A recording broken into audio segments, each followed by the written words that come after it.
पंजाब में सैलाब मुतासरीन के लिए बहाली के लिए सर्वे जारी है। अब तक 1,27,000 मुतासरीन का डेटा हासिल कर लिया गया है।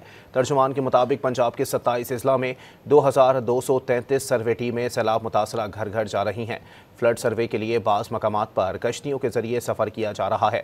टीमों ने मुख्तलिफ अजला में 88,865 किसानों से सैलाब में फसलों के नुकसान की तफसीलात हासिल की।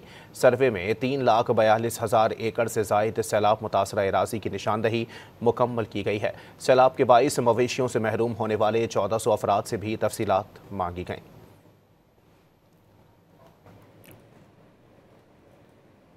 पंजाब में सैलाब मुतासरीन के लिए बहाली के लिए सर्वे जारी है। अब तक 1,27,000 मुतासरीन का डेटा हासिल कर लिया गया है।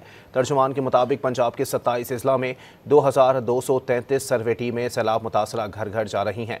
फ्लड सर्वे के लिए बाज़ मकामात पर कश्तियों के जरिए सफ़र किया जा रहा है। टीमों ने मुख्तलिफ अजला में 88,865 किसानों से सैलाब में फसलों के नुकसान की तफसीलात हासिल की। सर्वे में 3,42,000 एकड़ से ज़ायद सैलाब मुतासरा एराज़ी की निशानदही मुकम्मल की गई है। सैलाब के बाइस मवेशियों से महरूम होने वाले 1400 अफराद से भी तफसीलात मांगी गईं।